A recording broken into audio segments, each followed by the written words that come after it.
Tayo po ay nagpapatuloy sa ating tema patungkol po sa ating Panginoong Kristo. No? Ang tema natin this March is I Believe in the Son of God. At ang topic po na ating pag-uusapan this morning is about the resurrection of the Lord Jesus Christ. Jesus, the risen Savior. Reflecting the power of my Savior's resurrection. So, paano po ba nakakatulong, no? Sa pagiging Kristiyano natin ang katotohanan na si Kristo ay nabuhay naman uli. Namatay po siya, nilibing, muling nabuhay. Ano ngayon? So, iyan po ay pag sinabi natin resurrection, isa po ito sa pundasyon ng ating pananampalataya. Pero mahalaga po makita natin paano ito nakakaapekto sa atin pong pamumuhay bilang isang Kristiyano. Katulad po ng tema natin na I live what I believe. Pinamumuhay ko ang aking pinanampalatayanan. So, tayo ay naniniwala o nagtitiwala sa isang doktrina na si Kristo ay muling nabuhay muli. So, sa anong paraan na ating maipapamuhay ang katotohanan ito na si Kristo ay nabuhay naman muli? So, sa umaga pong ito, tayo pong lahat ay tumayo at buksan po natin ang Matthew chapter 28, verse 5 to 7. And then magja-jump tayo in 1 Corinthians chapter 15, verse 20 to 22.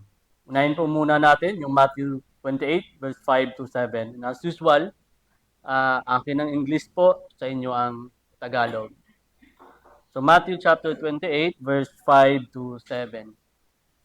And the angel answered and said unto the women, Fear not ye, for I know that you seek Jesus, which was crucified.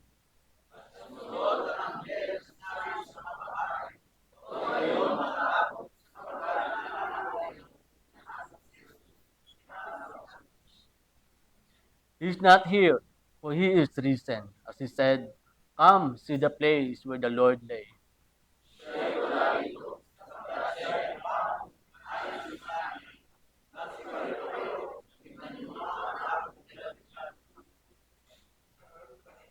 And go quickly and tell his disciples that he is risen from the dead. And behold, he goeth before you into Galilee. There shall you see him. Lo, I have told you.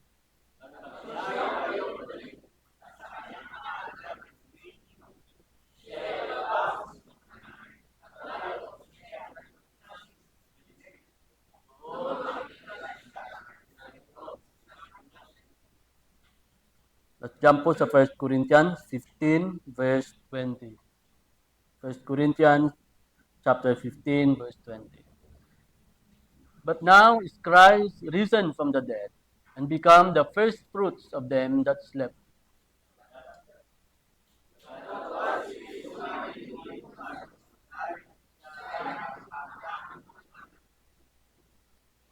For since by man came death, by man came also the resurrection of the dead.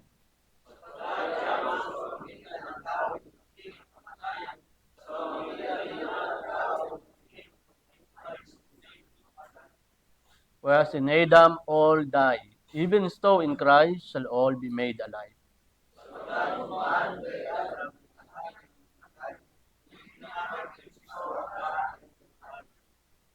Panginoon, kami lumalapit sa iyo sa umagang ito at nagpapakumbaba. Patawarin mo kami, Panginoon, sa lahat ng aming pagkakasala at pagkukulang. At sa umagang ito, Panginoon, ay handa mo ang aming isip at puso upang kami, Panginoon, ay maging karapat-dapat na tumanggap ng biyaya ng iyong mga salita. Ito pong aming dalangin. In Jesus' name, Amen. Sa susunod na buwan po, ang isa sa highlight ay ang Holy Week. At of course, pag Holy Week, doon talaga natin sineselebrate, no, yung tinatawag na muling pagkabuhay ng ating Panginoon. But sa ating sinusundan na tema dito sa ating church, matatapos, no, yung tema ng ating Panginoong Hesus, papasok yung I believe in the Holy Spirit. Pero maganda po na talakayin natin bago tayo pumasok doon. Dahil yung timing din, no, na pagpasok ng April, ipapagawa na natin yung ating chapel. No? May possibility na hindi tayo makapag-church kung hindi matapos ng paggawa at tumama sa araw ng linggo. So, ganun pa man, meron tayong pagkakataon na marinig muli ang mensahe ng muling pagkabuhay ng ating Panginoong Jesucristo. So again, the topic na ating mapapakinggan sa umagang ito is about Jesus, the risen Savior, ang bumangong tagapagligtas and reflecting the power of my Savior's resurrection. Lagi natin sinasabi, dapat si Kristo po ay mag-reflect sa ating buhay. And of course, hindi lamang ang kanyang buhay, but also yung kanyang kamatayan at muling pagkabuhay. So, pag pinag-uusapan po yung resurrection, ang tanong, ano ang kakaibang nagawa ng resurrection ng ating Panginoong Hesus sa iyong buhay sa panahong ito? Si Kristo ay muling nagbangon. So, ano naman ngayon? How does it affect sa iyong buhay bilang isang Kristiyano? Ang muling pagkabuhay po ng ating Panginoong Hesus, hindi lamang po ito isang event, bahagi ng kasaysayan, kundi ito po ay pundasyon ng ating pananampalataya at pinagmumulan po ng ating pag-asa. A source of hope. Pagka tayo po ay Kristiyano, tanggalin natin yung muling nagbangon muli na Kristo, bagsak ang Christianity. We can no longer rely this kind of faith kapag ang ating pinanampalatayanan ay yung Kristo na natili sa hukay. Kasi yun po pinaka-unique. Ang uniqueness ng ating Panginoong Hesus, siya lang ang namatay na muling bumangon. Yung ibang mga religion, meron silang mga propeta, meron silang tinuturing na sinasamba, Diyos nila. Lahat yun namatay. Si Kristo lang muling bumangon sa hukay at umupo sa trono ng Ama. So pinapakita na dahil siya ay muling bumangon at nakungkir niya ang kamatayan, yung kanyang claim sa kanyang sarili na siya ay anak ng Diyos, even yung kanyang pangako na bibigyan ka ng buhay na walang hanggan, ay totoo. Bakit? Ang pagbangon niya ay patunay na siya ay Diyos. Kaya niyang ikungkir ang kamatayan, kaya niyang mabuhay magpawalang hanggan. And that's the reason why makakaasa tayo na si Kristo ay makakabigay din sa atin ng buhay na walang hanggan. The logic is, you cannot give something you don't have. Si Kristo ay hindi pwedeng magbigay ng buhay na walang hanggan kung siya ay nanatili sa hukay. Ang claim niya na bibigyan ka ng eternal life, pero siya nanatili sa hukay, hindi yun mangyayari. Pero pinakita niya, muli siyang nabuhay muli. For that reason, lahat ng pinangako niya matutupad. So mga kapatid, ito ay pundasyon ng ating pananampalataya at source ng ating pag-asa. Sabi ni Apostle Paul in 1 Corinthians, kung sa buhay na ito, na si Kristo lang ang ating pag-asa, at kung wala sa Kanya, tayo ay pinaka-miserableng tao sa buhay na ito. Pero ano ba ang sabi ng Biblia? Si Kristo po ba ay talagang tunay na bumangon? Of course, nandyan po ang saksi ng mga disipulo. In Matthew chapter 28, verse 5 to 7, dineclare po ng angel that Jesus has risen. Ang Panginoong Hesus ay muling nagbangon at kinonfirm niya ito. At ito po ay nagpapakita ng kanyang tagumpay sa kamatayan. Si Apostle Paul, in 1 Corinthians chapter 15, verse 20 to 22, dalawang passage na binasa natin, in-explain po niya rito na ang ating Panginoon is the first fruit, first fruit of those who will be resurrected. Now, kung familiar tayo sa story doon sa Old Testament, si Elijah, merong gumulong doon sa Kiliton. Muling nabuhay. Work din yun ng Diyos na resurrect. So ang tanong, if the Lord Jesus Christ is the firstborn, is the first fruit of the resurrection, bakit in the Old Testament meron din dong kwento na muling nabuhay? Si Lazarus, muling nabuhay din, tama? Bago pa namatay si Jesus Christ, namatay si Lazarus at muling nabuhay. So akala ko ba, first fruit si Jesus Christ? Ang pinagkaiba po, yung lahat na yun ng mga nabuhay, namatay ulit. physically. Pero ang ating Panginoong Hesus, nung namatay, muling nabuhay magpakailanman. So yun, muling pagkabuhay ni Jesus Christ, yun ang pinaka-legit na resurrection na pwede nating maklaim at valid na siya po ang first fruit ng lahat ng muling mabubuhay kay Kristo. Ibig sabihin, sa pangako ng Diyos ng lahat ng namatay kay Kristo, namatay sa Diyos ay muling babangon, ang pinakauna po diyan si Kristo. Alam natin yung idea ng first fruit, di ba? In the Old Testament, meron silang first fruit. Unang ani, ibibigay lahat sa Diyos. Si Jesus Christ ay ang unang ani ng mga kaluluwa na maliligtas na nagtiwala sa Diyos at sa Panginoong Kristo. Sa yung unang nag-resurrect at ang lahat ay susunod. Ang lahat ng namatay kay Kristo ay ganun din magre-resurrect patungo sa buhay na walang hanggan. Sino man na nagtiwala sa Kanya. Now, ano po ang relevance ng text na ito at ang katotohanan na ito? Meron po itong relevance at kahit sa ating panahon po, mahalaga pa rin pong pag-usapan ito because the resurrection is not only about the future. Yes, si Kristo ay muling bumangon, kaya darating ang araw, ako rin ay babangon muli. But how about the present day? Kailangan ba nating mamatay muna para ma-experience natin ang ating muling pagkabuhay muli at ma-enjoy natin na ito na nga, ang muling pagkabuhay na pinangako ng ating Panginoong Kristo. How about the present day? Ano ang epekto nito sa atin? Mga kapatid, hindi lamang future ang effect ng muling pagkabuhay ni Kristo sa atin bilang mananampalataya, but also sa panahon natin ngayon. It empowers us today na mamuhay sa ating pananampalataya na magpatuloy at binibigyan tayo ng pag-asa at binibigyan tayo ng purpose. Pag napagod ka sa iyong pananampalataya, the resurrection of the Lord Jesus Christ will remind you na magpatuloy. Bakit? Bago naman namatay si Kristo at muling nabuhay, talaga mahirap ang kanyang pinagdaanan. You embrace that promise. Mahirap, pero sige lang, mapapagod ka. Darating ang araw, baka kunin ka ni Lord anytime, hindi ka prepared, pero muli kang mabubuhay. So embrace that. No? Kaya tayong mananampalataya, sabi nila, hindi tayo natatakot mamatay. Di ba tayo natatakot? No? In a deep sense of reality, bilang tao may takot tayo. Sino ba namang gustong mamatay agad? Of course, wala. No? Pero alam natin na kapag dumating tayo doon, ma-realize natin na talagang parang kumakatok na ang kamatayan. Doon papasok ang pag-asa. Na hindi tayo matatakot. Dahil ang buhay dito sa lupa, hindi naman panghabang buhay. Temporary lang. Doon pumapasok ang pag-asa na si Kristo ay nagbigay sa atin ng tinatawag na hope sa pamamagitan ng muling pagkabuhay. Pero mga kapatid, si Kristo ay ang pundasyon ng ating pananampalataya at siya po ang dahilan upang tayo ay magpatuloy sa ating pananampalataya. At siya rin ang nagbibigay ng ating pag-asa.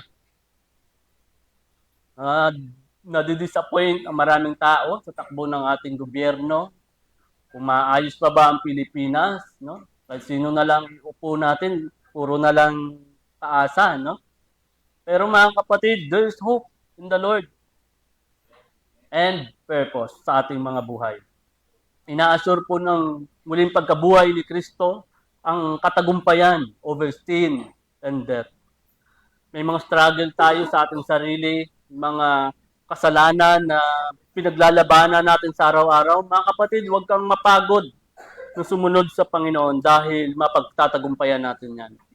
Ang takot natin sa kamatayan, sa mga sakit na ating pinagdadaanan, inisip natin may pera pa kaya, kapag lumala ang sakit at darating ang kamatayan, mga kapatid, mapagtatagumpayan natin yan.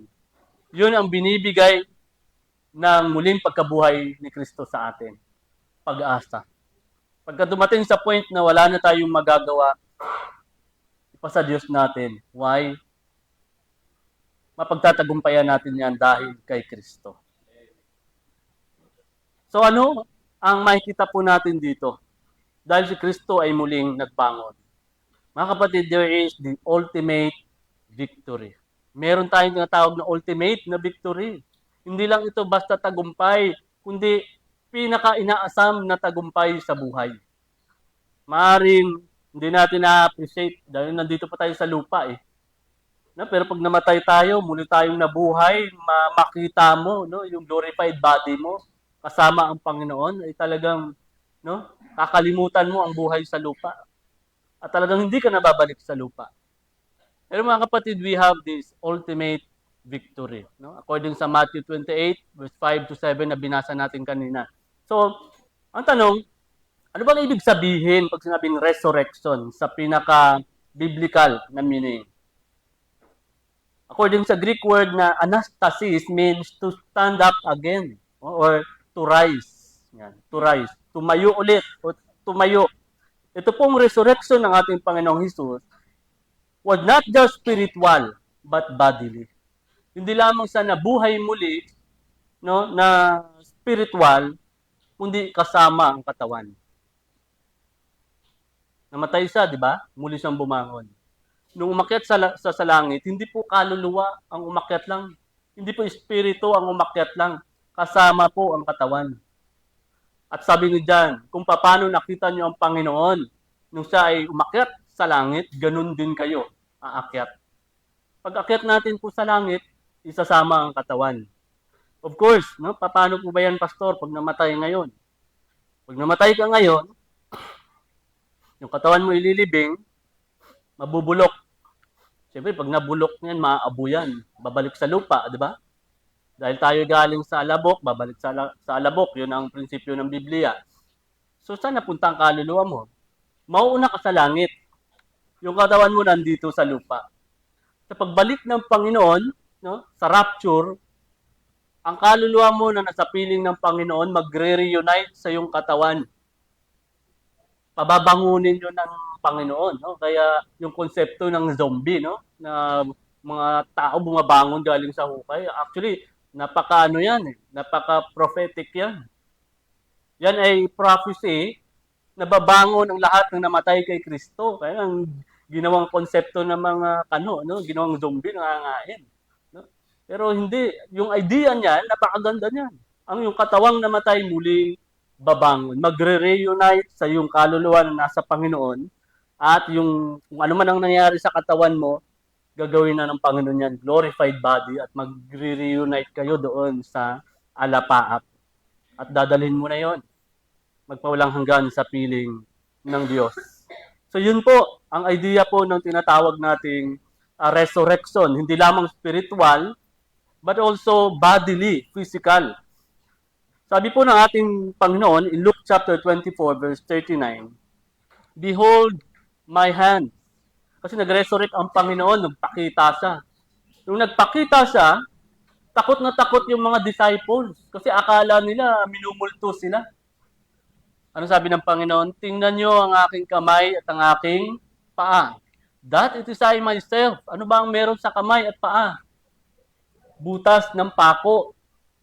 "Handle me." Hawakan niyo ako, tingnan niyo ako, for a spirit hath not flesh and bones, as you see me have. Ang multo ay walang tinatawag na flesh and bones. Pero ako, nakikita niyo, tumatagos ako sa pader, pero may buto. Kakaiba, ang Panginoon. That's glorified body.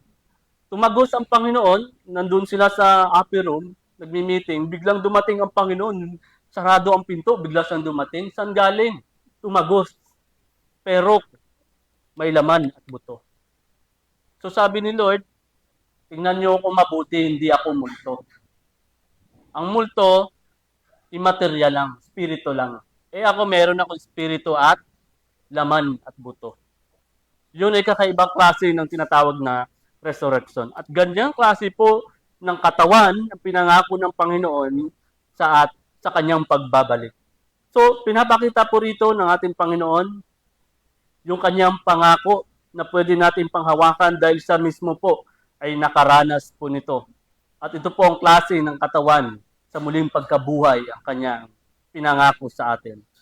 And this is to reassure the believers, na tayo ay magtiwala. May ebidensya. Hindi ito kuro-kuro lang. Inisip ng Panginoon, baka kasi isipin nyo na hindi totoo.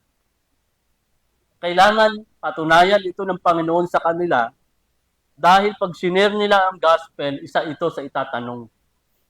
Sino ba yung Jesus na sinishare nyo sa amin? Yung kriminal na pinako. Yung ipako ka sa krus, capital punishment po yun eh. So yun ang Jesus na sinishare mo sa aming tagapagligtas. Ipinako, kriminal yun. Pero hindi. No? Yun ang mag-justify, yung kanyang resurrection. Nag-resurrect siya, ibig sabihin may kapangyarihan siya na nagmumula sa Diyos. Kasi kung siya ay tao lang at kriminal na katulad ng iba, mananatili siya sa hukay. Pero dahil nag-resurrect siya, may kapangyarihan ng Diyos, ibig sabihin, dina-justify din ito ang kanyang buhay. Na hindi totoo ang mga paratang na sinasabi sa kanya na siya ay masamang tao. Kasi kung siya ay totoong masamang tao, katulad ng sinasabi ng mga religious leaders, ang Diyos Ama na si Yahweh hindi gagawa at hindi siya mabubuhay muli. So his resurrection is evidence, the evidence and proof ng ating Panginoon is a righteous being, is a righteous person at tunay na siya ay anak ng Diyos. So dito po nagmumula ang ating hope sa ating Panginoon. So meron tinatawag na yung definition ng ating resurrection, no? Meron tayong flesh and bones, espiritu, perfect, na katulad ng ating Panginoon sa ating muling pagbangon. At ito po, sabi ng Panginoon, physical nature, no? There's the physical nature of the risen Christ. Sabi niya, tingnan niyo mabuti. Ang multo, spirito lang, ako may laman at buto. The Lord Jesus Christ was guiding them to distinguish yung pagkakaiba. At ang kanyang muling pagkabuhay po is also a fulfillment of prophecy. Fulfillment, dahil sa Old Testament pa lang, sinabi na po doon na ang Messiah na tagapagligtas ay mamamatay. And this idea na ang tagapagligtas ay mamamatay, hindi ito matanggap ng mga Jewish people. Paano mo naman ililigtas ang bayan ng Israel sa pamamagitan ng kamatayan? Napakahirap namang maintindihan yun. Hindi nila tanggap yun. Even yung Isaiah 53 na sinasabi, no, dinidescribe sa atin yung description ng Messiah po dyan, na binabasa natin Lord's Supper, di ba? Walang kagandahan man na mananais tayo sa Kanya. May interpretation na sabi nila, it describes the physical appearance of the Lord Jesus Christ. Walang kagandahan na mananais tayo sa Kanya. Ibig sabihin, hindi siya gwapo. Pero, ang konteksto na yan, walang kagandahan, black eye, bugbog. Bugbog inabot ng Panginoon. Kaya yun ang sinabi, walang kagandahan man na mananais tayo sa Kanya. Kasi yun yung idea ng crucifixion ng ating Panginoon, nakita natin kung paano siya binugbog. No? Ang pinakamagandang movie dyan na ma-appreciate natin yung kanyang sufferings ay yung Passion of the Christ ni Mel Gibson. Anyway, pagkatapos ng 20 years, no? Almost 20 years, gagawa siya ng part 2. It's about the resurrection of the Lord Jesus Christ. Si Mel Gibson pa rin ang director. Tinuloy niya yung Passion of the Christ sa resurrection of the Christ. So, sana maging maganda pa rin ito. No? So, mga kapatid, ang muling pagkabuhay ni Kristo is also a fulfillment of prophecy. Ito po ang sabi una sa Psalms chapter 16, verse 10. For thou wilt not leave my soul in hell, neither wilt thou suffer thine Holy One to see corruption. Hindi mo iiwan ang kanyang kaluluwa in hell. Ang sinasabi pong hell po rito, no, kasi pag sinabing hell, di ba, nasa isip natin yung impyerno. Sa Hebrew, yung Hebrew word po sa konteksto na ito ay grave. Hindi mo iiwan ang kanyang kaluluwa doon sa hukay. Neither wilt thou suffer thine Holy One to see corruption. Nung sinusulat ito ng Psalmist, hindi niya marahil nauunawaan yung pinakakahulugan ng kanyang sinusulat. Pero ito pala ay propesiya sa ating Panginoon, na ang Panginoon, no, nung siya ay namatay, hindi iiwan ng Ama ang ating Panginoong Hesus doon sa hukay, at hindi niya hayaan na ang kanyang Holy One, the Lord Jesus Christ, to see corruption. Ano ibig sabihin? Hindi pumaagnas ang kanyang katawan. Dahil pagkatapos ng 3 araw, muli siyang babangon. So kanino na fulfill ito? To our Lord Jesus Christ. Pangalawa pong prophecy ng Old Testament. Binanggit po sa Luke chapter 9 verse 22, saying, "The Son of Man must suffer many things, and be rejected of the elders and chief priests and scribes, and be slain, and be raised the third day." So, ine-echo ng Luke chapter 9:22 yung sinasabi doon sa Psalms. And then in John chapter 2 verse 19, Jesus answered and said unto them, "Destroy this temple, and in 3 days I will raise it up." Nung narinig yun ng mga tao, yabang naman nito. Halos 50 years inabot para maitayo itong templo, yung wall na ito, sa sobrang tagal. Tapos sasabihin mo, destroy yung temple na ito, itatayo mo sa 3 araw. They did not understand na habang nandyan yung temple, sinasabi ni Christ na sirain nyo ang temple na ito, ang tinutukoy niya yung kanyang katawan. Sirain nyo ang temple na ito at itatayo ko pagkatapos ng 3 araw. The Lord Jesus Christ was referring to His death on the cross, na magre-resurrect sa pagkatapos ng 3 araw. So, mahalaga po ang katotohanan ito, yung muling pagkabuhay ni Kristo, hindi lamang po ito nagbibigay sa atin ng hope, na pagkatapos nating mamatay, muli tayong mabubuhay. Hindi lang ito fulfillment ng prophecy ng Panginoon. It is also faith strengthening. Ano ibig sabihin? Nagbibigay po ito sa atin ng tinatawag na hope na magpatuloy, na i-preach ang gospel, dahil ang Kristo na ating pinapangaral ay totoo. Bakit? Si Kristo mismo nagpatunay nito eh. Nagpakita siya. May mga kuro-kuro nung namatay si Jesus Christ, di ba, nagsitakbuhan yung mga disciples. Oo, ngayon, na-demoralize sila. Sinasabi yung mga taong ayaw kay Christ. Pero it was necessary for the Lord Jesus Christ na magpakita after ng resurrection para stop yung mga kuro-kuro at bigyan ng ebidensya talaga ang mga tao na siya ay muling nabuhay. At nakita nila, tumagos sa pader. Hindi lang isang tao, hindi lang yung 12 disciples, nagpakita pa siya sa mga 40 and umabot ng 400 na mga disciples, na mga mananampalataya sa iba't ibang lugar, nagpakita ang ating Panginoon. Hindi lang sa 12. So ano pong implication nito?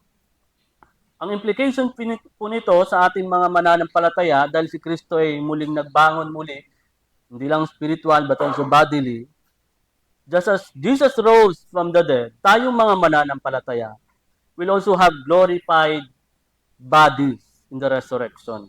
Sabi po rito in 1 Corinthians 15, verse 42 to 44. So also is the resurrection of the dead.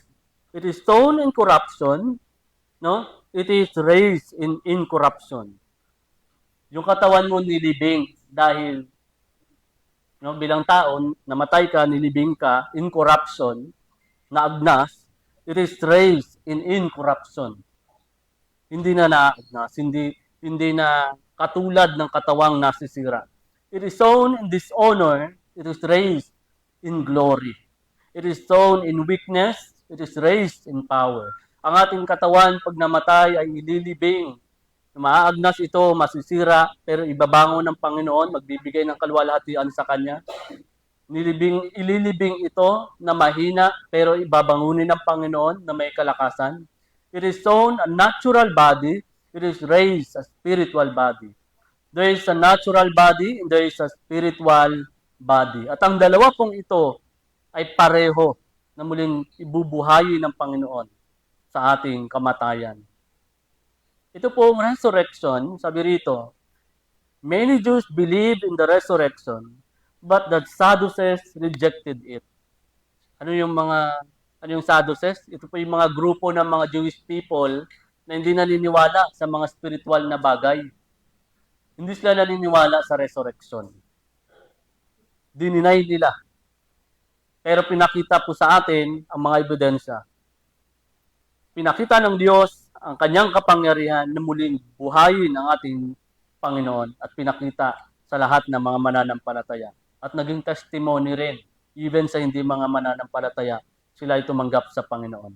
Ano ang patunay? There's the empty tomb na pinaglibingan ng ating Panginoon. Sabi ng ilan kasi, hindi totoong nabuhay si Kristo. Ninakaw ang kanyang katawan. Palabas lang yun ng mga Kristiyano. Pwede ba yun? Hindi nga.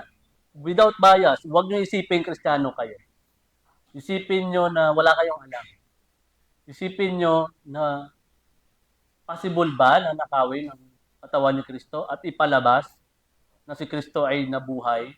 And then yung saling-saling turo hanggang dumating sa atin, yun ang in-embrace natin. Possible ba yun? Possible. How do you know na hindi kayo naluloko? How do you know na ang faith natin talagang tunay? How do we know na ang Kristong sinusundan natin talagang yung Kristo na sinasabi ng Biblia?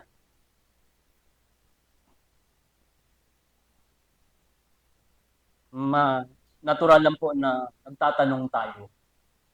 Dahil lahat tayo naghahanap ng katotohanan. Tama po? At mahalaga ang katotohanan sapagkat eternity is at stake. Pag namatay tayo, alam natin may papupuntahan tayo. Kaya mahalaga sa atin na malaman ang katotohanan. Hindi kaya si Muhammad yung totoong tagapagligtas. Hindi kaya si Joseph Smith. Bakit si Jesus?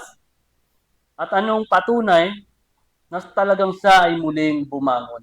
Sabi natin kanina, bigla siyang tumagos. O, isa yan. Wala namang tumatagos, di ba, na may laman at buto. Pero si Kristo, buo. Tumagos sa pader. Pangalawa po, ito, the empty tomb.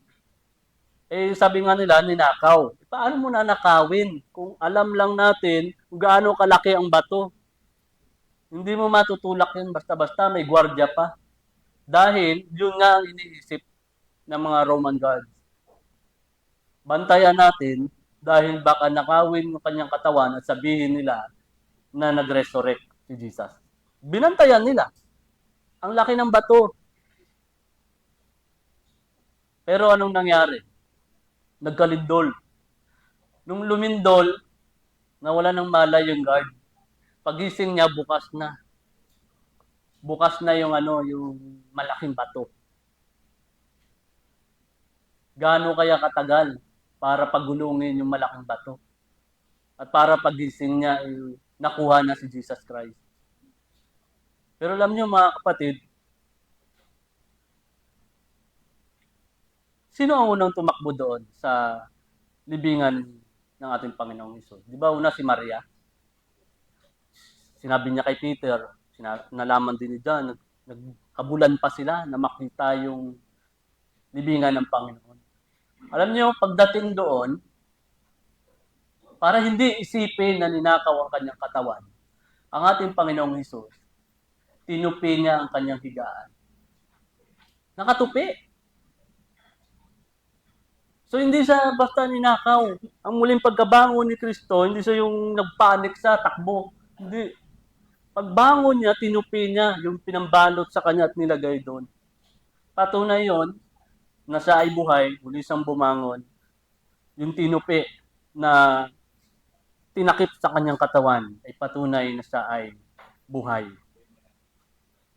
So Jesus' resurrection is the foundation of our faith. And according to 1 Corinthians 15 to 17, sinasabi po rito that if Christ had not risen, our faith would be useless. Kawawa tayo. Kung tayo ay Kristiyano, at ang ating pundasyon ng ating pananampalataya ay kay Kristo, na hindi naman pala totoong nagbangon muli, useless ang ating pananampalataya. Para lang tayong bula, para lang tayong mga panatiko sa relihiyon na iniisip natin, nagtuturo ng katotohanan. Pero hindi po. Maraming mga ebidensya na iniwan sa atin ng Panginoon. And for that reason, it helps us to overcome even the impossible. Kasi ang Panginoon, na-overcome niya ang kamatayan, which is impossible. Kaya mga kapatid, no, kahit na mahirap ang buhay, anong lagi natin pinangahawakan? For with God, nothing is impossible. At pinatunayan ni Kristo yon nung siya ay muli, nabuhay muli. So, mga kapatid, mahirap ang buhay. No, sa susunod na araw, hindi mo alam kung may bigas pa. Hindi mo alam kung kanino ka na naman mangutang. No? Baka naman buong area mo, inutangan mo na. Pero mga kapatid, no, isa sa magandang gawin natin, no, huwag mangutang. As much as possible, huwag mangutang. Bakit? Ang utang nakakasira ng relasyon. Kahit best friend mo, utangan mo ng utangan yan. At di mo bayaran, masisira yung pagkakaibigan. No? Kaya ako po yan nasasabi. Dahil inuutusan ako ng mama ko noon mangutang. Ang bata kami kasi hirap ng buhay. So, siyempre, mama ko na, siguro nahihiya na rin sa mangutang. Wala pa yung pambayad. Bata muna, ako muna utusan. Okay, utang ka muna doon, tinapay, babayaran naman yan. Kaya ako yung utang. Ako na, utang na naman. Gumaganon yung, yung tindera, no? Mga kapatid, ang Bible naman sabi, pagka may nangutang, huwag mong lagyan ng interest. No? Ano ibig sabihin nun? Out of love na lang, na nangangailangan yung tao, pautangin mo. Tulong yun sa kanya. Hindi naman sinasabi ng Bible na bawal mangutang. Pero ang sabi ng Biblia, pagka nangutang, bayaran. No? Mga kapatid, ba't ko sinasabi ito? Kasi ang utang, sometimes, for us, is impossible to pay. Sa hirap ng buhay natin ngayon, marami sa atin, malamang, baka maraming utang. So, saan manggagaling ang pwede natin pambayad doon? Sa Diyos na nagpo-provide ng ating pangailangan. It seems ang ating sitwasyon sa araw-araw ay parang imposible malampasan. Pero pagka tayo ay nagtitiwala sa Panginoon, malalampasan natin. Nalampasan nga niya yung kamatayan. Very impossible na ang isang tao mamatay at muling mabuhay. Isipin mo na lang, kaya niyang bayaran ng iyong utang. At kapag kabayad mo yung utang, pag nangutang naman mga kapatid, yung last resort na. No? Kasi ano ba magagawa natin kung wala talaga, di talaga mangungutang ka. Pero kung mangungutang ka lang naman, no, para sa birthday, para sa party, mga kapatid, pag-isipan mo ito. Uutang ka pang dibo, 50,000. After nun, ano ibabayad mo? Mahirap. Mahihirapan ka, habulin ka ng maraming tao, pati ikaw hindi ka makatulog dahil hindi mo alam kung saan ka kukuha. But again, mga kapatid, kung nandiyan ka naman sa situation na yan, dahil talagang mahirap ang buhay, the Lord will provide. And it seems impossible, malalampasan mo yan. Mga kapatid, sabi sa Romans 8 verse 11, but if the spirit of him that raised up Jesus from the dead dwell in you, no, kung si Kristo na nasa sayo, na muling nagbangon muli, he that raised up Christ from the dead shall also quicken your mortal bodies by His Spirit that dwelleth in you. Ang Diyos, Ama na nakay Kristo nang muling nagpabangon sa Kanya, siya rin ang magpapabangon sa iyo. Si Kristo ba walang kakayanan na pabangunin ang kanyang sarili? Meron. Pero tandaan natin, nung siya ay nagkatawang tao, isinuko niya ang kanyang kapangyarihan sa Ama. It's a form of humility. Na ibig sabihin, Lahat ng supernatural na gagawin niya, may permission ng Ama. Bakit? Ano bang laging sinasabi niya? To glorify the Father. Meron siyang kapangyarihan, pero sinuko niya. To teach us about humility and subjection. So dahil si Kristo po ay nabuhay naman muli, mga kapatid, we have to live in victory. Believe in the reality of Jesus' resurrection. Sabi po rito in Romans 10 verse 9, that if thou shalt confess with thy mouth the Lord Jesus, and shalt believe in thine heart that God has raised him from the dead, thou shalt be saved. Ang muling pagkabuhay ni Kristo ay pundasyon ng ating kaligtasan, kasama doon sa mensahe ng Ebanghelyo. Kaya mga kapatid, mahirap maging Kristiyano na ang Kristo mo hindi Diyos. Bakit? Paano magre-resurrect yun? Kung tao lang si Kristo, hindi siya dapat nag-resurrect. He cannot be resurrected by the way na ang ating Panginoong Kristo nag-resurrect. Because His resurrection ay nagpapatunay na siya po ay Diyos.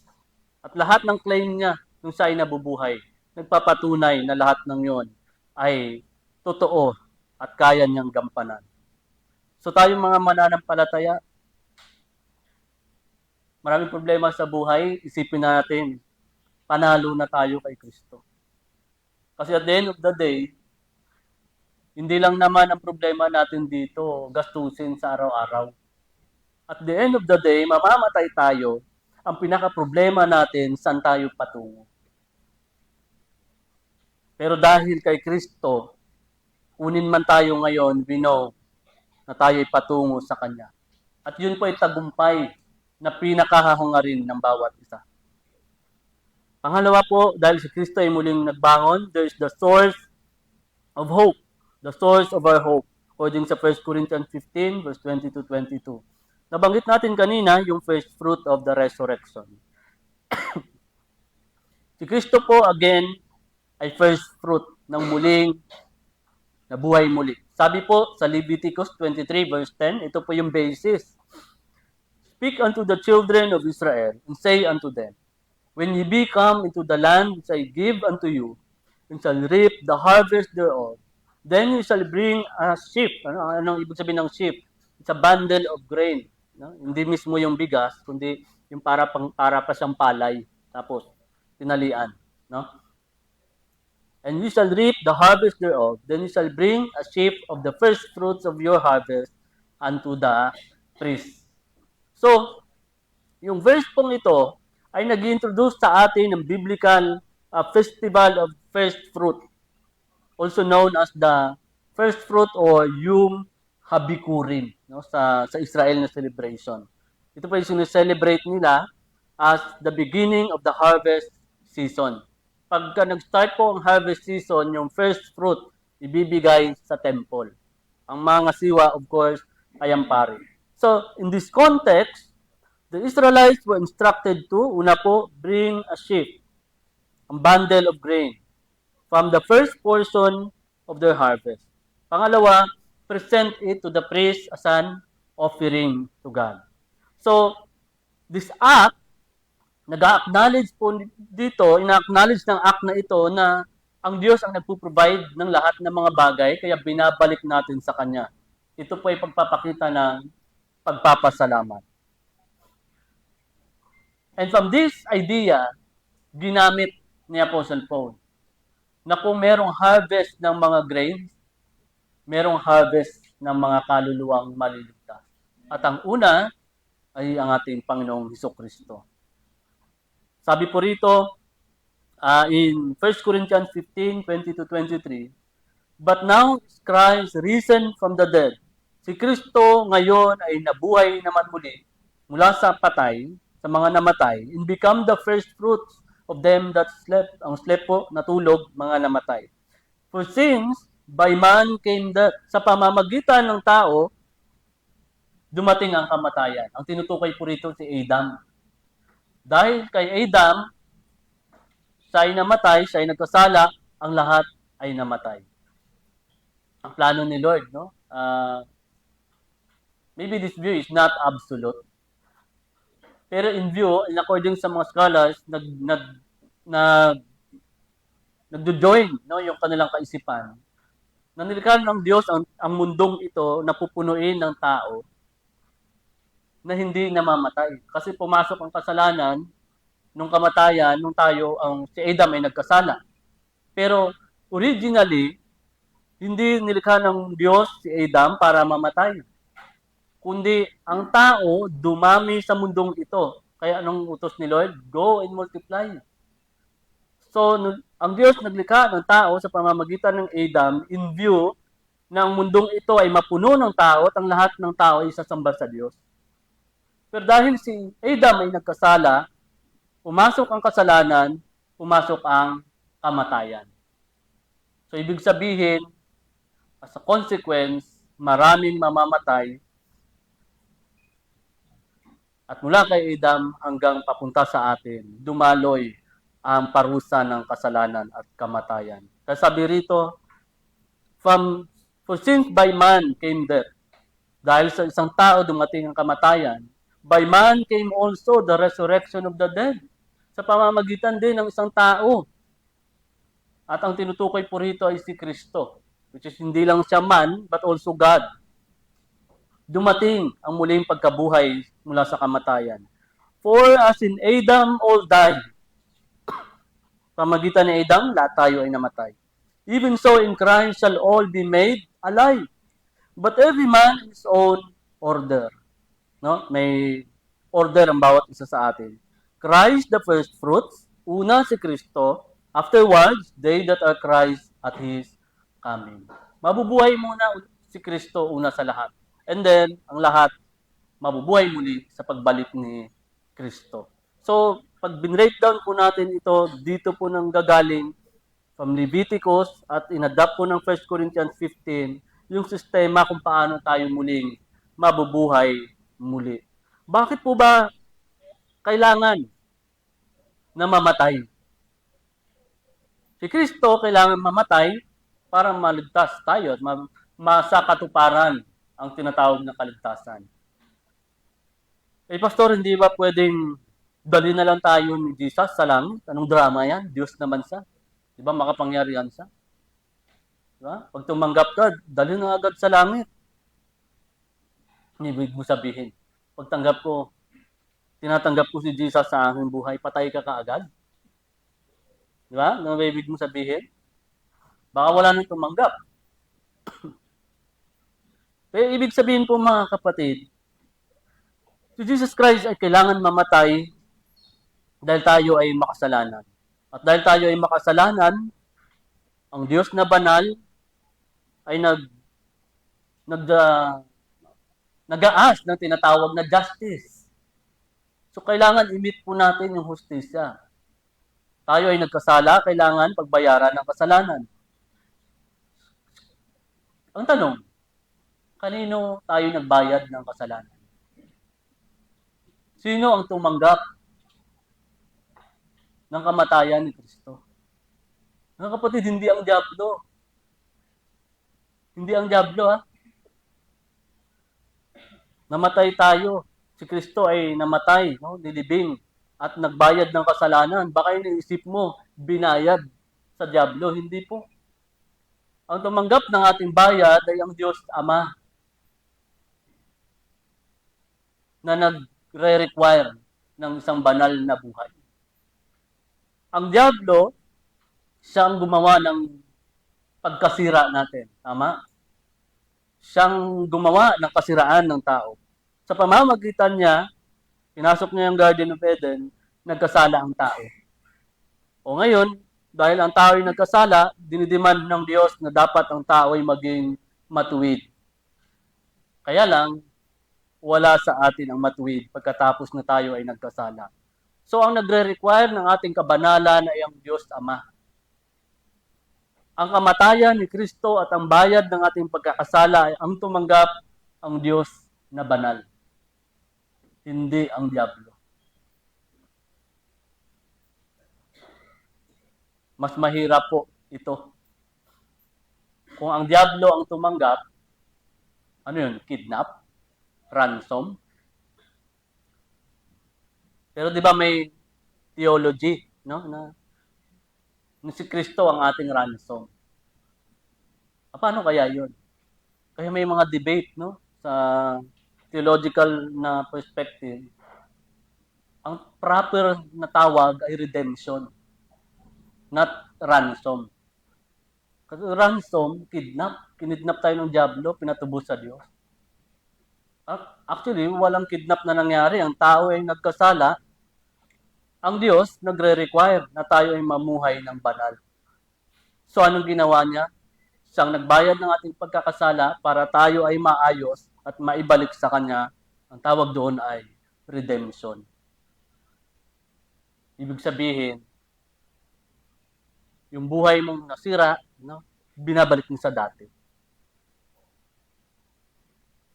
At ang nire-redeem ni Lord, hindi lang ikaw, kundi ang buong creation. Bakit? Sa Garden of Eden, lahat ng puno, walang season. Sa lahat ng season, nagbubunga. Ngayon, ang prutas, seasonal na. Kailangan pa may fertilizer para magbunga, di ba? Effect yun ng kasalanan. Nung si Adam nagkasala, kasama sa kinurse ni Lord yung lupa. Parang unfair, no? Adam, dahil ginawa mo to, i-curse ko ang lupa. Ano bang kinalaman ng lupa? Kasi in the Garden of Eden, prutas, abot lang ng abot. Sarap ng buhay. Pero nung lumabas sila sa Garden of Eden, magtatrabaho siya. Kaya kinurse ang lupa dahil hindi na magpo-provide ng prutas sa kanila. Yun ang punishment. So para makakain, magtanim, magpagod. Sa pagbabalik ng Panginoon kasama sa i-redeem niya, pinoproblema natin yung climate change, di ba? Kasi nasisira na ang mundo. Well, isa yun sa i-redeem ng Diyos. Ibabalik niya ang lahat ng bagay sa Kanya. Yung taong nilikha niya, babalik niya yung kaluluwa. Yung creation na sinasisira dahil sa kasalanan, ayusin niya lahat ito. Gagawa siya ng bagong langit at lupa.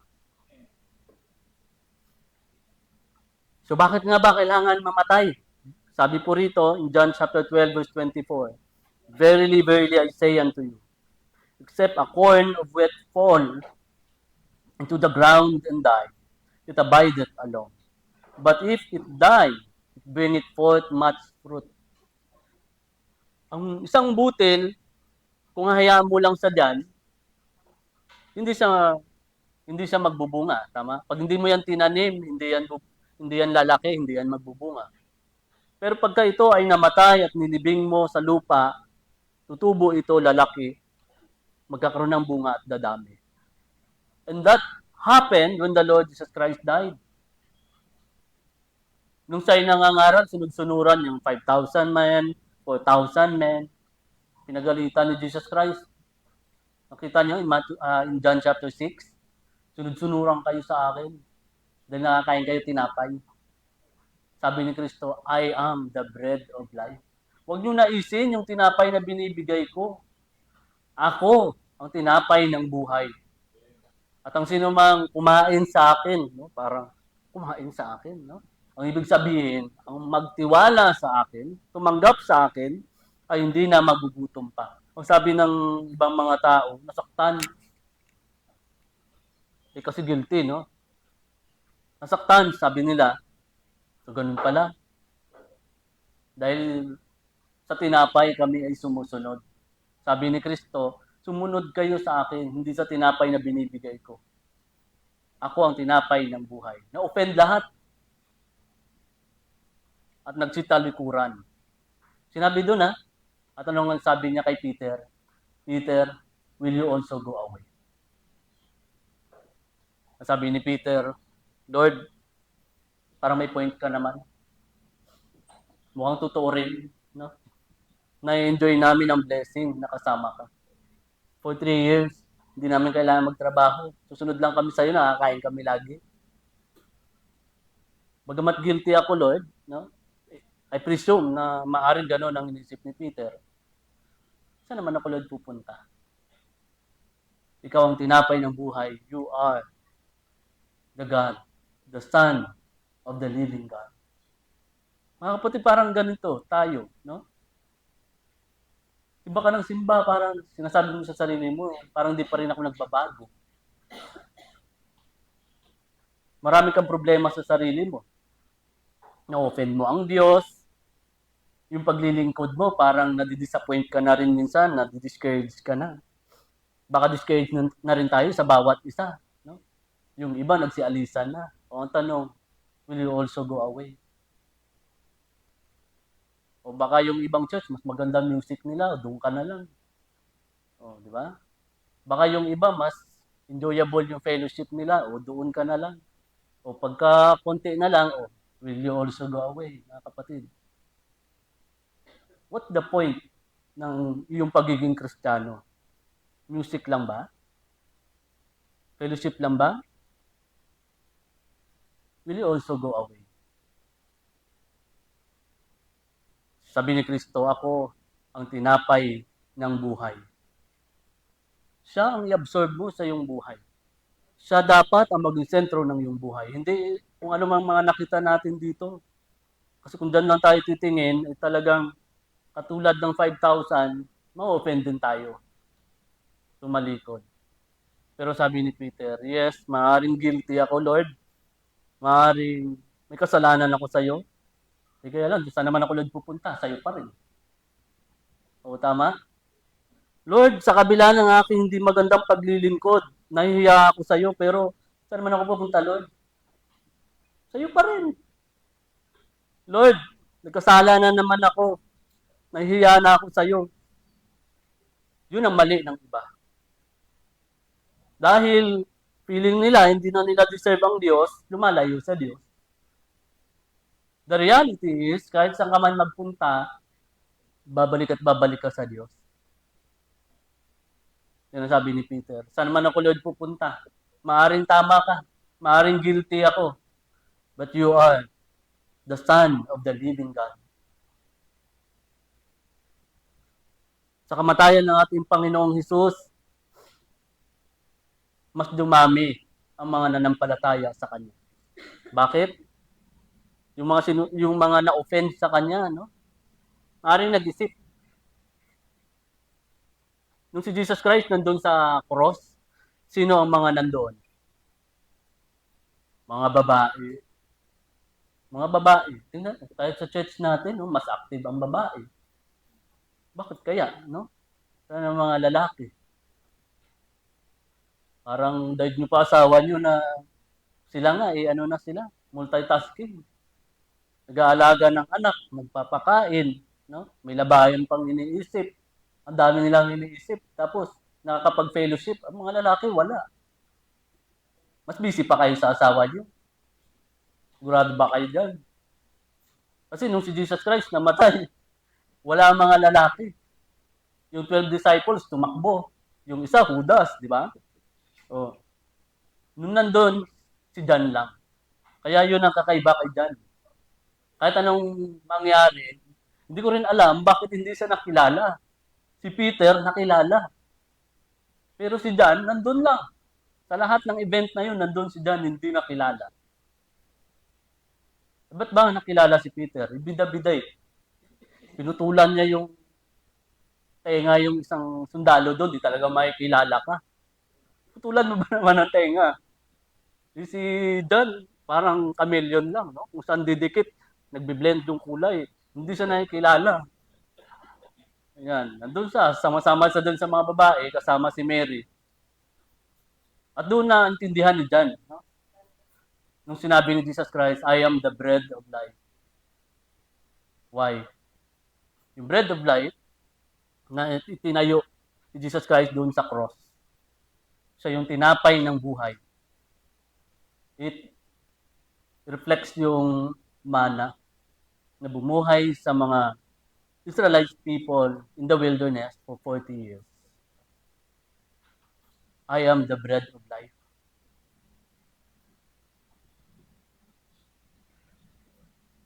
So mga kapatid, Jesus Christ died, pero after ng kanyang kamatayan, hindi na napigilan ang Christianity hanggang sa ating panahon.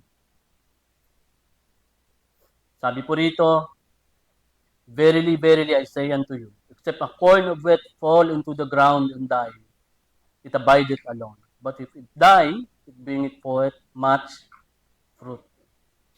So ang kamatayan po ni Kristo also gives us hope. Revelation chapter 21 verse 4. Siguro marami na kayong luha na iniyak sa buhay na ito. Pero dahil si Kristo ay nagbangon muli, ito po ang pangako sa atin.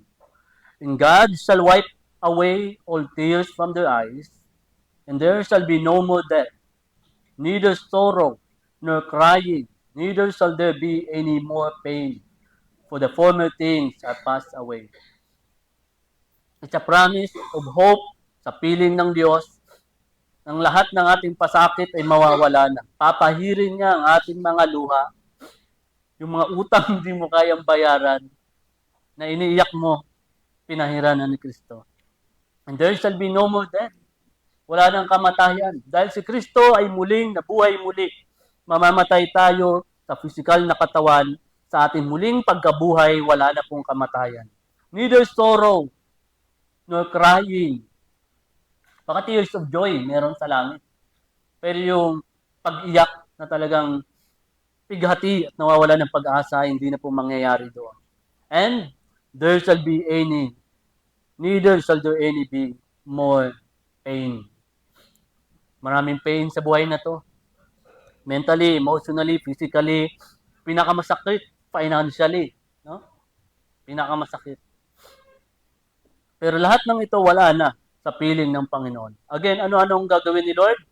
He will wipe away all tears, eliminate death, remove sorrow and crying, and eradicate pain. Talagang wala ng sakit. So, because of that, na ang ating Panginoon ay nagbibigay ng pag-asa sa katotohanan ito, we have to live in anticipation of eternal life. Nakakapagod man ang buhay, mga kapatid, magpatuloy ka dahil ang buhay hindi lang dito sa lupa. Mayroong buhay pa na naghihintay. Last po, Jesus' resurrection is a hope for us because, ayan, the call to live with purpose. And Romans chapter 6, verse 4 to 5. Binibigyan tayo ng pag-asa at dahil meron tayong pag-asa, magpapatuloy ka pero hindi ka isang bulag na nagpapatuloy. You have purpose in life. According sa Romans 6, verse 4 to 5, no? We have newness of life. Tinuturo ni Apostle Paul dito in Romans 6, verse 4 to 5, that we were buried with Christ in baptism and raised to walk in newness of life. Mga kapatid, sino sa atin yung nabaptize na nung nakaraan lang? Taas nga kamay. Mga nakaraan lang nabaptize. Yan. Praise God, mga kapatid. Anong feeling na tapos na ang baptism? Do you feel like gusto mo mabaptize ulit? Si Jersey, hindi ko makalimutan. Nakadalawang lublob yan eh. Kasi nilublob ko, labas yung muka. Sabi ko, ilublob ko ulit. Pero mga kapatid, ang ating baptism ay nagre-reflect ng death, burial, and resurrection of our Lord Jesus Christ. Na kung paano si Kristo umupo doon sa trono ng Ama, ikaw naman ay may panibagong buhay.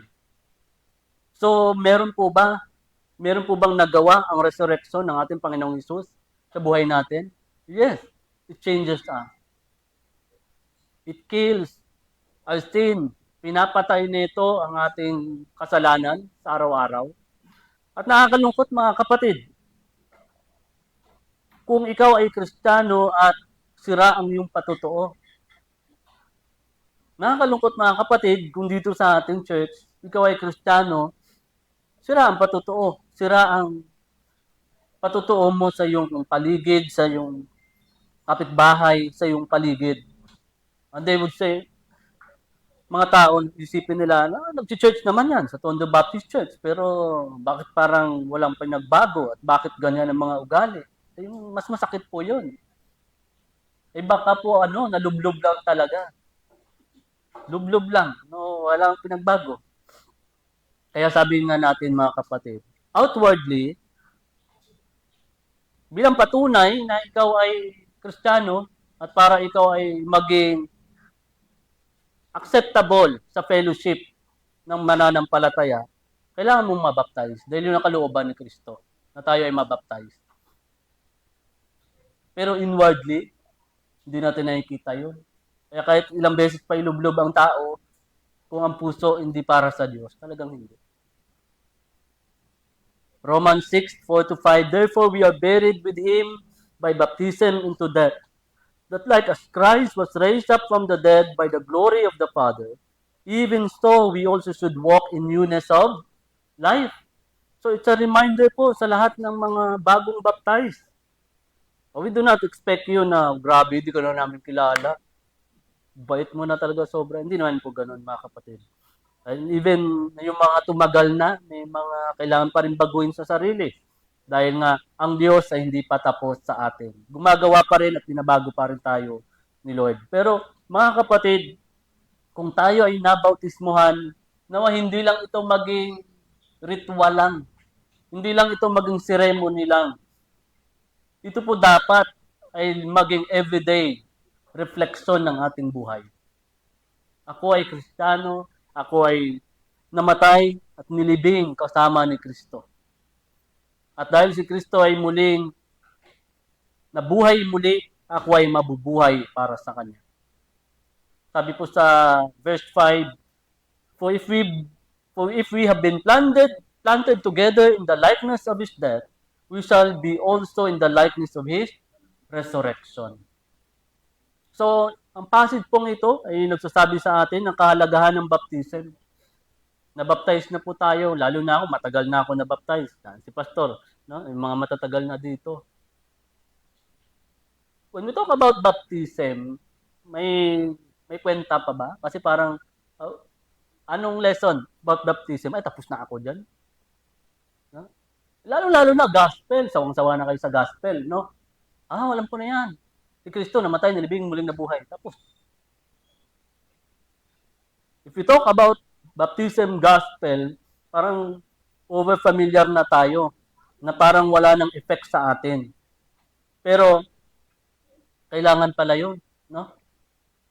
Kapag ka ikaw ay naliligaw ng landas sa buhay, remember the day you have been baptized. It was the day you committed your life to the Lord Jesus Christ. Kung paano si Kristo muling nagbangon at umupo sa trono ng Ama, tandaan mo na dapat ngayon ay lumalakad ka sa panibagong buhay.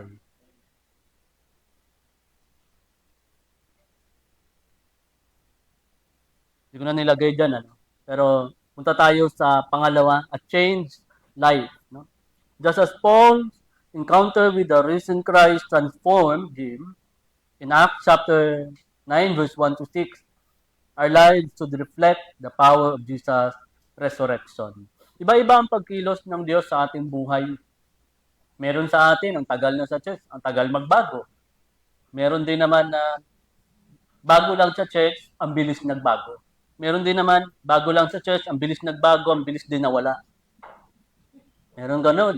Kasi hindi naman talaga natin alam kung sino ang totoo. Pero mga kapatid, isang patunay na ikaw ay mananampalataya, ang buhay mo ay binabago. Sa pagkilos ni Lord kay Apostle Paul, ibang-iba.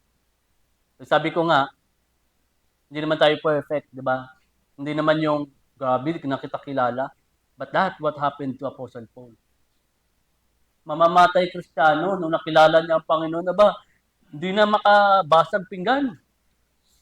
Nagbago talaga. Talagang instant yung pagbabago ni Apostle Paul. Nung nahulog siya doon sa kabayo niya, di ba, sa sobrang silaw, tinanong niya, Lord, sino po kayo? Sumagot, I am the Lord Jesus Christ whom you persecuted. Para marinig mo yung boses, alam na ni Apostle Paul, Diyos ang nagsasalita at nagpakilala pa Jesus Christ. Alam niyang maling-mali siya. Inusig niya mga Kristiyano dahil sa pag-aakala na ginagawa niya ang tama. Dahil siya ay very zealous sa kanyang pananampalataya bilang isang high priest. Pero mali pala ang kanyang ginawa. At binago siya ng Panginoon at binigyan siya ng purpose sa buhay. So we have to also live with purpose. Ano ang purpose? Ito po ang sabi ni Apostle Paul, ang purpose ng kanyang buhay. Galatians 2:20, I am crucified with Christ. Pinako sa kasama ni Kristo. Totoo ba na pinako sa kasama ni Kristo? Hindi. But the idea na si Kristo namatay para sa kanya, totoo po yan. Kasama ka, ikaw at ako, lahat sa kamatayan ni Kristo. Dahil si Kristo ay namatay para sa atin. Sabi ni Apostle Paul, I am crucified with Christ. Nevertheless, I live. Bagamat ako'y nabubuhay, yet not I. Hindi na sa aking sarili. But Christ liveth in me. In the life which I now live in the flesh, I live by the faith of the Son of God, who loved me and gave Himself for me. Bagamat ako'y nabubuhay, hindi na ako nabubuhay sa aking sarili, sabi ni Apostle Paul. Ako na ay nabubuhay sa Kanya na nagmahal sa akin. At napakabigat po yun para kay Apostle Paul, para sabihin niya nagmahal sa akin. Why? Hindi sa kaibig-ibig. Hindi sa kaibig-ibig. So mga kapatid, before we think na hindi tayo deserve na lumapit sa Diyos, well, mga kapatid, totoo rin yan. No one deserves God. Basta naman isipin mo, deserve ko ang Diyos. Another pride naman yon. No? Pero hindi yung isipin natin, hindi ko deserve ang Diyos, kaya hindi ka lalapit. Hindi. Nakita mo, hindi mo deserve ang Diyos, pero minahal ka ng Diyos, suklian mo ang kanyang pagmamahal. Yun po ang experience ni Apostle Paul. I am crucified with Christ, sabi niya. It shows the believer's old sinful nature has been crucified with Christ. Nevertheless, I live. Despite na crucified po siya with Christ, tayong mananampalataya at si Apostle Paul ay patuloy mabubuhay, but not in their own strength. Yet not I, but Christ liveth in me. It shows na dahil si Kristo ngayon ay nabubuhay na sa atin, mga mananampalataya, si Kristo po ay nag-guide at nag-empower sa atin. And then sabi niya, the life which I now live in the flesh, I live by the faith of the Son of God. It shows the believer's new life is lived by faith in the Son of God. Mga kapatid, kanino ka nagtitiwala? You cannot trust sa iyong bahay, sa iyong assets, sa iyong properties, sa iyong bank account. Lahat yan mawawala. We should put our faith in the Son of God. And then sabi niya, who loved me and gave Himself for me. It reflects the believer's faith na nag-uugat sa pag-ibig ni Kristo na nagbigay ng kanyang buhay para sa ating lahat. So anong gagawin natin? Be a witness of the resurrection. Na naranasan mo ang muling pagkabuhay ni Kristo, i-share mo si Kristo sa iba. A problem, mga kapatid, bilang mananampalataya, is like we live na walang Kristo na nabuhay muli. People look at our lives and it's like God is dead. Christ is dead. So we have to be a witness of the resurrection of the Lord Jesus Christ. So sa ating pagtatapos, for personal reflection, mga kapatid, how does Jesus' resurrection impact my daily life? Kapunta na tayo sa Holy Week, mga kapatid. Pero bago pa nun, tanong natin sa ating sarili, ano bang impact ni Kristo sa aking buhay? Knowing na siya'y namatay para sa akin, ano ang kwenta nito, ng katotohanan na ito? Pangalawa, am I living the power of His resurrection? Paano po ba ang mamuhay sa muling pagkabuhay ni Kristo? Ikaw ay lumalakad sa kanyang kalooban, ikaw ay patuloy na umasa sa kanyang kapangyarihan, at ikaw ay patuloy na mabubuhay para sa kanya. For general application, mga kapatid, ano ang ating gagawin? Una, strengthen your faith in Christ's victory over death. Pagtibayin mo ang iyong pananampalataya kay Kristo. higit pa sa kamatayan. Ang lahat ng ating pinagdadaanan dito sa lupa, mahirap. The ultimate problem is death. Pero yun po ay malalampasan dahil mayroong Kristo na nabuhay para sa atin.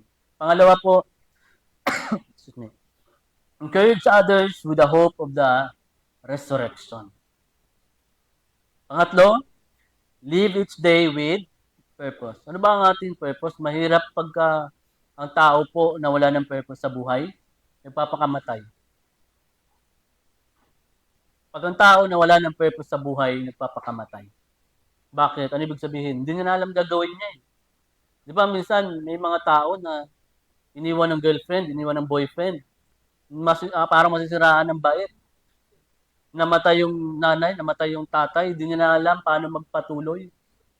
Nawawalan sila ng purpose kung anong gagawin sa buhay. Pero mga kapatid, bilang mananampalataya, tandaan natin, ang lahat ng hirap at sakit sa buhay, hindi natin sinasabing hindi masakit. No? Ay, hindi masakit. No? Ay, hindi. May Kristo ako sa buhay. Ay, hindi masakit. Ay, wag naman, mga kapatid. Wag naman natin lukuhin ang ating sarili. Lahat ng yan masakit. Pero kahit masakit, there is hope.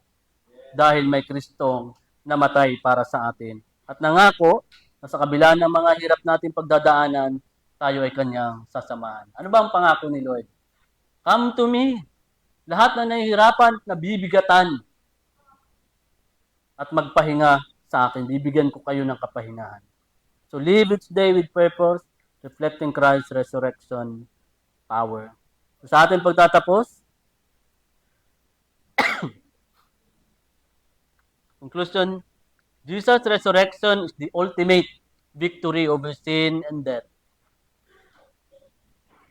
Meron ba sa atin yung feeling niya parang lagi na lang ako nasa losing side ng buhay? Kahit anong gawin ko, hindi nagsasucess. Kahit anong gawin ko, parang hindi ako pinagpapala. Meron ba ganon? Sabi na loser.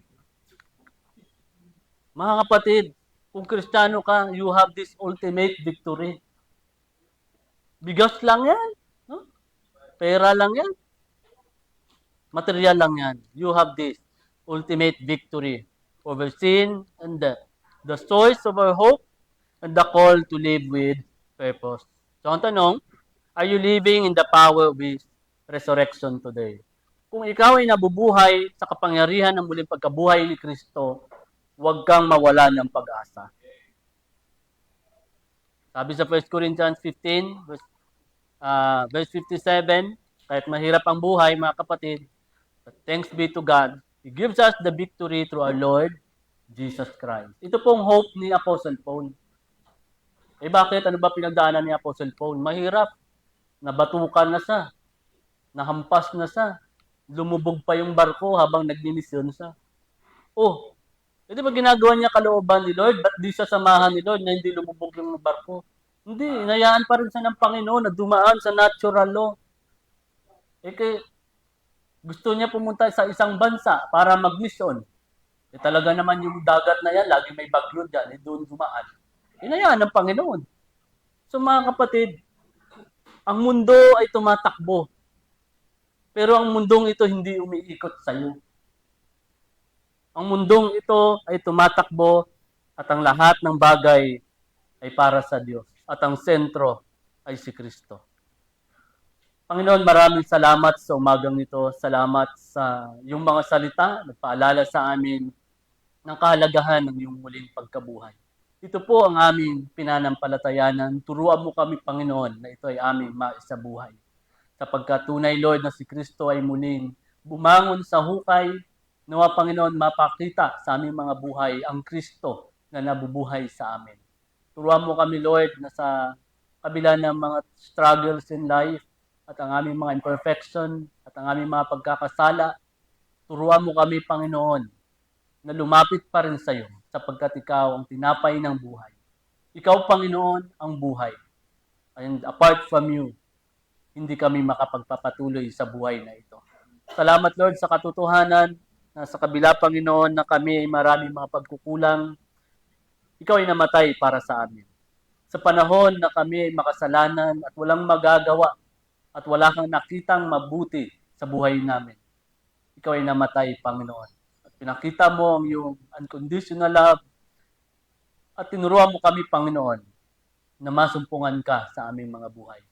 Help us, Lord, na sa kabila ng mga trials in life, paalala mo sa amin, Panginoon, na kami ay more than conqueror through Him who loved us. Ito po ang aming dalangin. In Jesus' name, Amen.